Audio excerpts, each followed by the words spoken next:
adopted by the board, Yes. does this ordinance repeal and replace No. that ordinance, or does this ordinance add to that ordinance? It is a separate ordinance and will complement that ordinance. Does that answer your question? Yes. I just want to make sure and put it into the Yes. right perspective. Yeah, I wasn't sure if it was an amendment or not. Yeah. Well, I we knew it wasn't an initially- amendment because it would say on here, It amending would say ordinance set and such to do this. So Correct. I have two ordinances that are addressing basically the same general subject area is kind of unusual. And that's the reason why I asked if it's separate but equal or supersedes or whatever. This, But separate but complement is a new one. We will take that as a yes. thank you. Okay, with that, we'll have some public comment. And I have two notices here, one from Randy Bach. Is that right, Randy? Yes. My name's Randy Bach. I live at 462825 Janesville, California, Mountain Way. Just a couple questions, and kind of what I've gotten from the draft was that pretty much the problem is it's a nuisance problem. For the conditions of cultivation, it says, in no event shall the number of marijuana plants being cultivated on any premises exceed 12 to 20 plants. It says each person that resides on the premises in a lawfully constructed dwelling in who possesses appropriate medical authorization for his or her use may grow no more than 6 to 10 plants, as well as having the qualified caregiver as well as patient have to live on the property. Not all medical cannabis patients can cultivate their own medicine. Some of the medical cannabis patients right here in Lassen County have serious debilitating illnesses that does not allow them to do the hard manual labor cultivating medicinal quality cannabis entails. Cultivating medicinal quality cannabis also requires a wealth of knowledge and experience that some people that are in need of medical cannabis do not have. For example, someone who has no experience vegetable farming would have a very rough time just trying their luck at it, just getting in and trying to farm. It takes experience, it takes knowledge. Therefore, to not allow a qualified caregiver to cultivate their cannabis can and will be detrimental to the health and safety of those patients. Meaning, I own a nonprofit to collectively cultivate cannabis with me and several patients, and it's not just any patients, it's seriously ill patients. I just had a very close friend, cannabis patient. He's an ex-law enforcement officer. He just passed away. Had severe brain cancer. Never touched any sort of marijuana in his life. Never done any illegal drugs. As a last resort, decided to try to take some marijuana and not smoke it. No intoxication from it. Eating it raw. And eating it raw, you're intaking THC acid, not decarboxylized THC, so you're not getting the serious psychoactive effect from it. So he started eating it, and he ended up dying, but it made his overall quality of life just so much better. He was able to live the last little bit that he had in somewhat comfort, get sleep, be able to eat, going through chemotherapy and stuff. He very sick and not able to cultivate medicine himself. And being sick and have a compromised immune system, he needs access to quality medicine, not commercially grown, synthetically sprayed with lots of pesticides, lots of herbicides, stuff like that can be detrimental to your overall health as well. So the way some people are cultivating, there's programs called Clean Green Certification, which is a third-party certification that comes and inspects your entire garden processing facility, your drying facility, how you store and package everything, and they make sure everything is done clean and you get soil tested as well as the plant to make sure that there's no synthetic fertilizers or chemicals put on them. I've been getting certified for the last 2 years specifically for that reason, that when I have seriously medical or ill patients that need the medicine, that they have quality cannabis that they can get a hold of. The other thing in the cultivation, conditions for cultivation is pretty much what I have heard is it's the public nuisance. So as of right now, as it states, up to 2 patients can grow on one property as long as they are both live on that premises. Is that correct? No, actually, either a patient or primary caregiver. Oh, so they don't both have to be living Correct. on the property. Okay. Correct. But it gives a... So, Up for to example, 20 Randy, right? Yeah. You could be the designated primary caregiver for 2 persons who don't live on the property on Mountain Way, and you could grow them Yeah. up to the amount under the draft if it were adopted. Up Listen, to 20 plants. yes, Yeah. if that's the number that's ultimately adopted. Well, as of state guidelines, it's state mandatory minimums allow 6 and 12, 6 mature, 12 immature, saying that counties and cities couldn't regulate less than that, but they can regulate more, saying that per patient has to be able to grow the 6 and 12.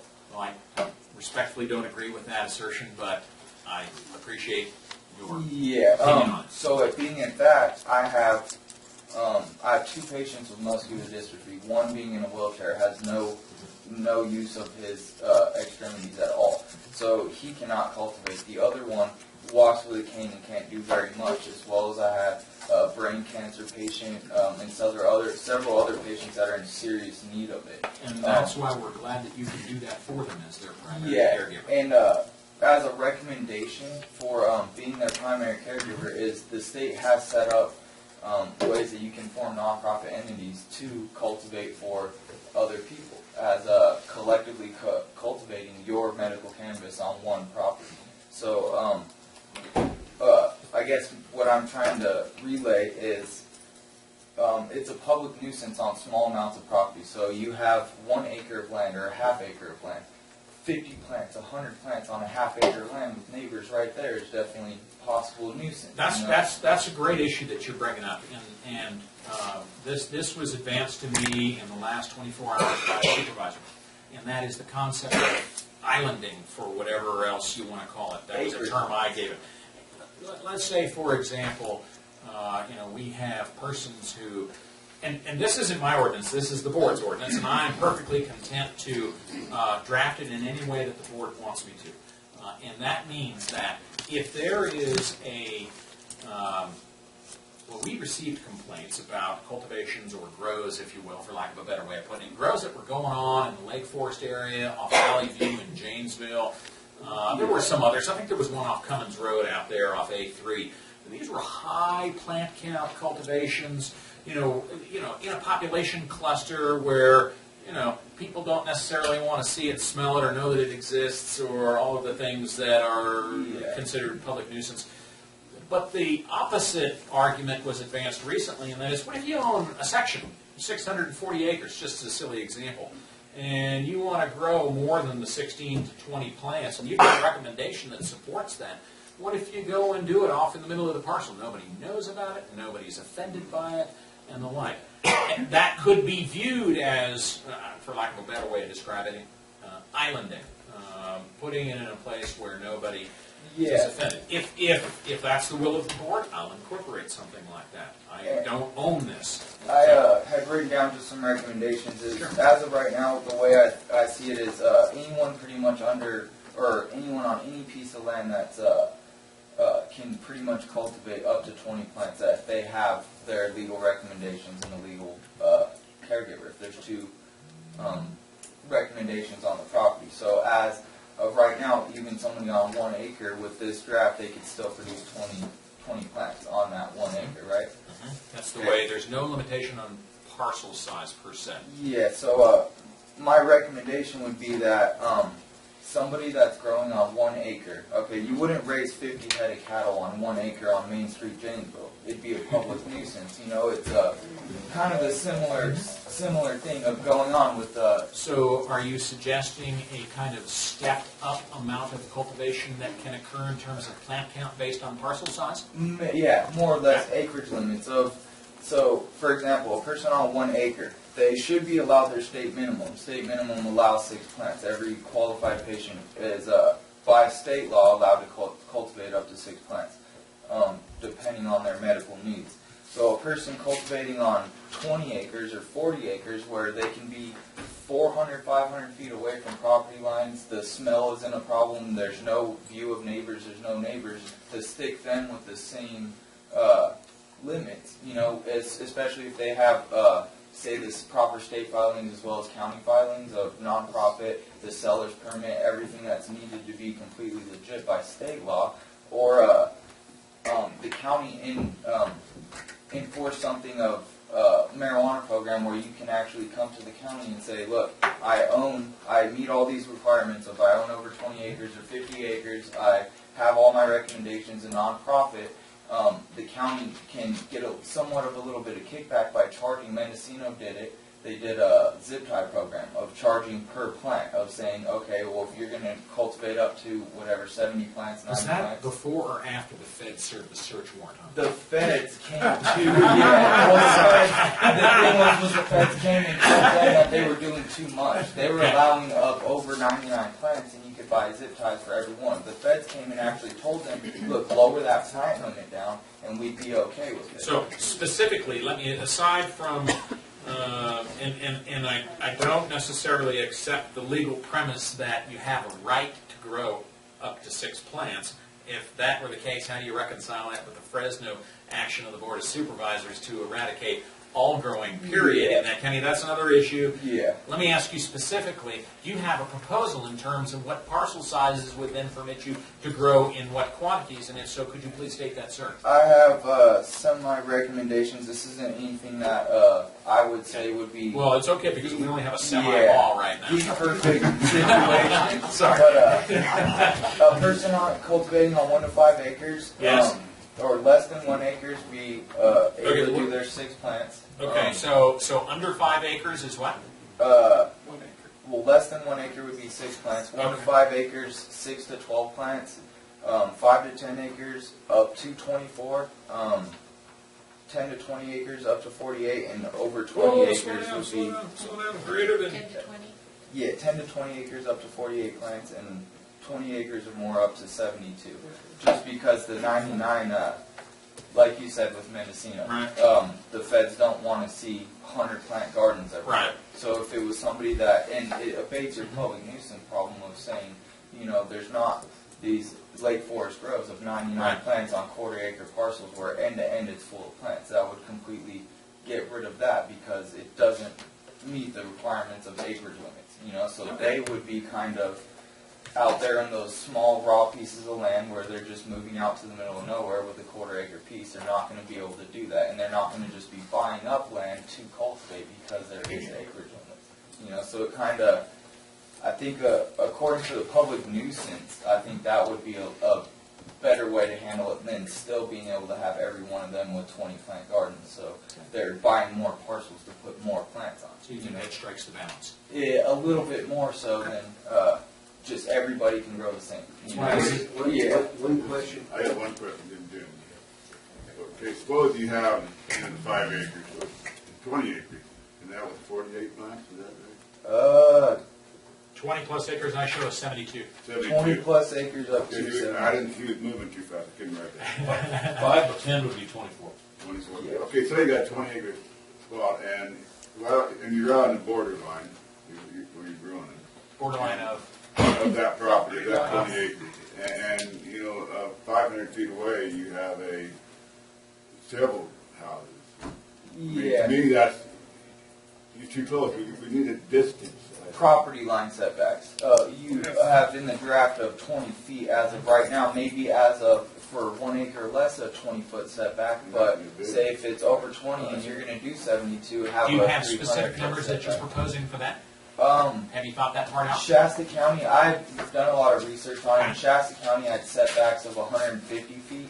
For a particular parcel size? Or I believe they did it for everything, but if you were to do 150-foot setbacks on a half-acre parcel, you'd effectively say it can't be done. exactly. So I mean, more or less, I think learning from what they did of setting property setback lines from not 1 acre to 50 acres being the same, 150 Understood. feet off So property. you don't have specific numbers to attach to it. You're just suggesting the same kind of process for numbers of plants also be Yeah. applicable to setback amounts. Exactly, and a suggested amount from, say if you are on a 20-acre parcel and you're going over you're doing more than the allotted 20 plants for this draft of this ordinance.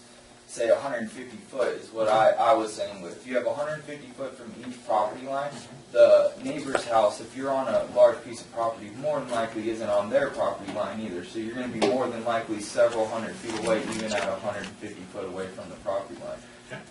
Hey, Jim. Yeah, just a clarification. As we, I mean, it's fascinating watching laws being made, and sometimes watching sausage being made.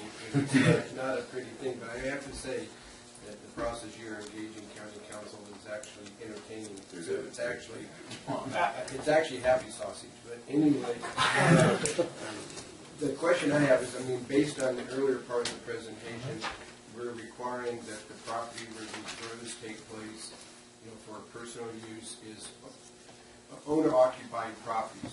Now you're getting into these larger, the people who are growing are the people living there and, Yes. and own, and they basically... May not be the owner. They could be rented. They could be a tenant. Yeah. Yes. But they're Yes. they're residentially based there. Yes, sir. Now as you get to these bigger parcels, in my experience dealing with farmers, Yes. I got a bunch of them over here. Yeah. Is that sometimes. So anyway, is that they own several large land holdings that may be scattered over the landscape. They live on one, but they farm on, because farming is not something you just do in your backyard. It requires a lot of land holdings, and they're not necessarily connected. So are we going to require owner or tenant relationship to these parcels as a condition of these bigger ones? That is included in the draft, and I think that's an important Well, component. I mean, that was the feedback we've gotten Yeah. in all these hearings we've had, Yes. is that they're, providing these people who go and buy up like half a dozen houses in like Lake Forest, whatever, and create these 99 plant grows on each house. But they don't own there, nobody's living there, it's basically cultivation. It's a farm. The way the ordinance is crafted is such that either the patient that is growing for themselves, if they're capable, or their designated primary caregiver must reside, whether they're an owner or a tenant, on the parcel that the marijuana is marijuana is got a being grown 50 on. or 60 acre parcel or whatever, Yeah. they're going to be in the 20 plus, so they would be under his proposal, or Randy's proposing, 72 up to 72 plants. But is that going to be something in which that parcel where that person's living is going to be required to live or rent be there? So you have somebody living on, even on a And large let me tell you why that was included, at least why I believe that was included in the ordinance to begin with. If you lift that limitation, then essentially what you have is the ability to have non-resident growers and or primary caregivers, and the experience is that is subject to much mischief. That permits essentially the cultivation by individuals who can't be held to account. The ordinance But that when you create the, but when you respectively adopt. create the backdoor opportunity of creating Yes. on a larger parcel, larger grows, now obviously Randy as a caregiver could Yes. probably do that and be in a position now in a more of a collective fashion, supplying to his locations that he's connected with. Yes, sir. And have a need of consolidating and having 72 plants grown here in an environment that insulates themselves from the rest of the neighborhood in terms of setbacks, which also precludes the need for the patient to necessarily have one in a much smaller fashion, but they're also dealing with less plants. I mean, in terms of a trade-off, that's a possibility, but what's going to happen is 72 plants by one person on one parcel, and not have that caregiver connectivity.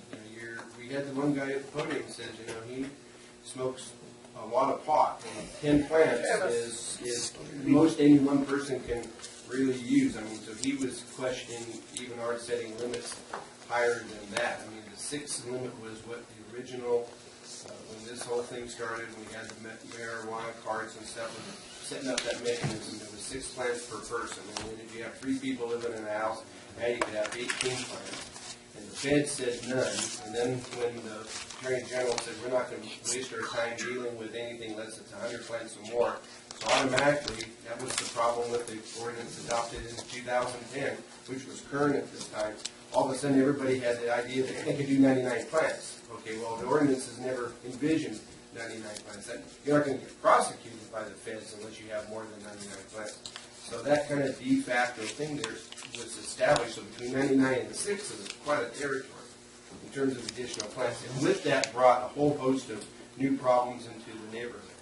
So I think, we have to reconcile where you've set, thresholds of 6, 10, 12, maybe up to 20 if you have 2 people living, and eating medical marijuana and so forth, living on a particular parcel as being a justification. And now all of a sudden, you're going to say, okay, this guy can do 72 plants over here because he just happens to have a lot more acreage.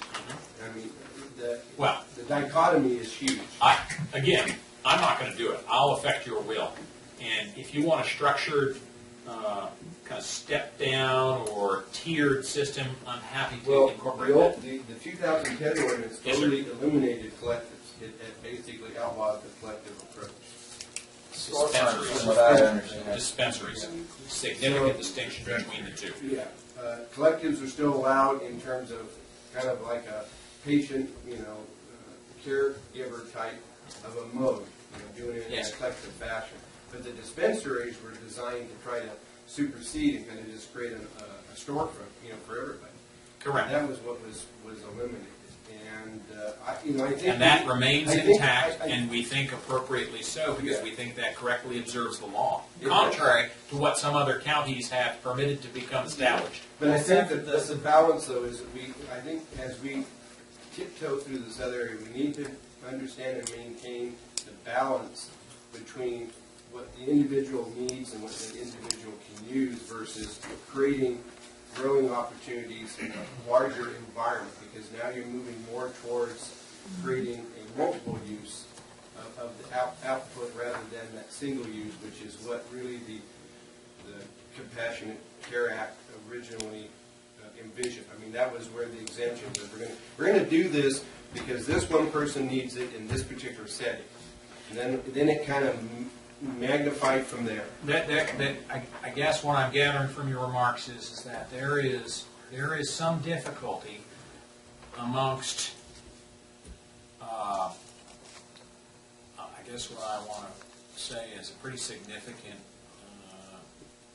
segment of the population in accepting the notion that a grow that has 80 or 100 plants, where or 48 plants, or 60 plants. That's legitimately related to healthcare. To healthcare. Yeah. That's the hurdle that the proponents have to overcome. It's being done for the convenience of the caregiver to be able to, co-op and be able to serve, rather than the law being focused on what the individual need is. And I think as we stray into that area, we undermine the thresholds that we established in those individual sessions. So I think we need to be careful about that. That's why I was actually making the recommendation of a zip tie or plant tag program, is if a qualified patient who has filed all necessary paperwork and acquired proper licensing from state and county officials should have the right to cultivate medical cannabis for patients that are not able to do so on their own. But those 72 plants, or whatever the number is, 48, need to be tied back to a specific patient. Well, exactly. So if I had plant tags, and I was going to cultivate 72 plants, 6 plants for 12 different patients, I would come to the county and say, here's 6 recommendations, or 12 recommendations. I need 6 plants for each recommendation, and I will buy a plant tag from you guys for each plant. You guys know what plants are there, what's being cultivated, and who it's being cultivated for. If we go that way, and I don't have a real problem maybe going that way, but that needs to be tightly structured in that way. And thank you for those remarks, Supervisor Chapman, because I do have reactions as your attorney to the prospect of kind of an advanced registration or the issuance of zip ties, which would require a show up and kind of present yourself type of scenario. That's essentially us creating a scenario where we've got a list. Of growers. And I don't think, if we have a conservative view of the involvement of government in the lives of private citizens, that we might not endorse the creation of a list in an area of the law that doesn't ordinarily like to be added to lists. Well, Just thinking out loud. Yeah. Really, truly. Yeah, if it's single patients growing their own personal medical cannabis, they wouldn't really have to get a plant tag. Here's another very significant issue for this county for purposes of liability. If you ask that there be a list that has medical characteristics, you betcha. We already have have liability with for the medical marijuana cards that were issued. And that program continues to exist, and there are people that come in and register in advance. They're not obliged to under state law, but it's a program we are obliged to implement. My point being that I still stand by the proposition that advanced registration or issuance, if you will, or coming in for a zip tie, I don't believe that's advisable. That's my opinion. Well, you would have to. Well, I'm sorry, Ted. Okay. We got one public commenter, and if you want to switch off, I think that's permissible, Yeah. but let's make sure we observe the proprieties Okay, and step forward. I'm not trying to shut you off. I'm just saying, let's not get into a free Sit for all. my ass down. Sit my ass down. Yeah, she's got to keep track, and she'll uncork on you. Okay.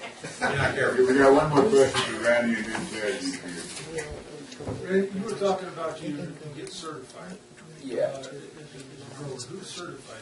Chris Van Hook, he does clean green certification. He's an attorney in California that actually does USDA organic certifications as well. So it's an organic certification. It's not an organic certification because the federal government owns the word organic. So unless it's a federal government agency that certifies you organic, you can't be labeled organic. But it's, other than using the word organic, clean green. it's tantamount to, Yeah, organic. without, You have to actually use all organic inputs, so it is. But the certification you're referring to is not the official blessing of any state or federal agency. It's a third-party certification. Third Just party. like federal agencies Okay. actually hire third-party individuals to come do organic certifications on farmers. Okay. So it's the same thing, just not. The federal government has a hard time certifying things that they think are illegal. Well, because it's Schedule 1 by federal law, so they're not going to certify organic. And so is there a public record of, I mean, it kind of goes back to your zip tie thing. I mean, he comes over and he inspects you and gives you Yeah, and a he had, certification. Now, is that public record somewhere? So yes, exactly. You can go on cleangreenscert.com and you can see any individual that's been Clean Green certified through the state of California. It gives you a certification number, an actual certification paper that you carry around with you to make sure that, you know. Can I ask a really inappropriate question? What were gross receipts last year? Gross receipts, Yes, sir.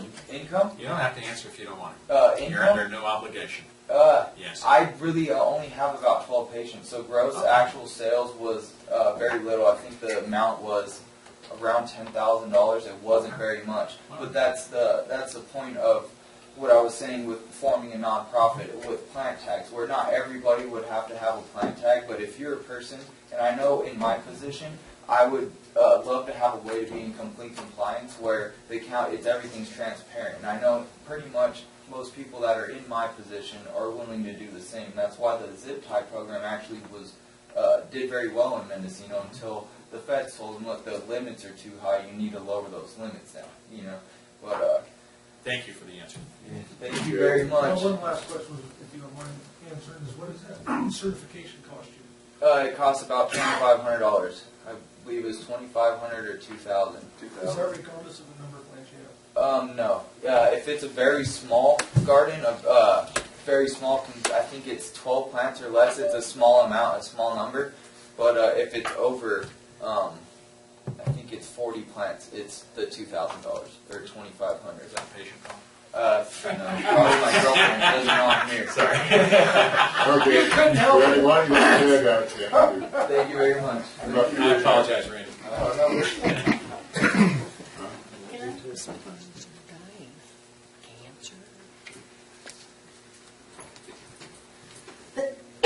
My name's Ted Check, and I live there in Gainesville. I just have one question here. How come all of us has got to wear glasses except for Bob? He must have ate a lot of carrots when he was a kid. Oh, he does. You can't see with them or without. Okay. What I saw in this draft here was about 1.5 pages his stipulations on growing cannabis. The rest of it was how bad he was going to get spanked, or how he was going to get spanked for violating those things there. We didn't have no problem with the schools, being away from the schools, but the need of lights, you need the lights to mature plants, to get them to mature at the last part. And Outdoor lights? yes, Okay. yes.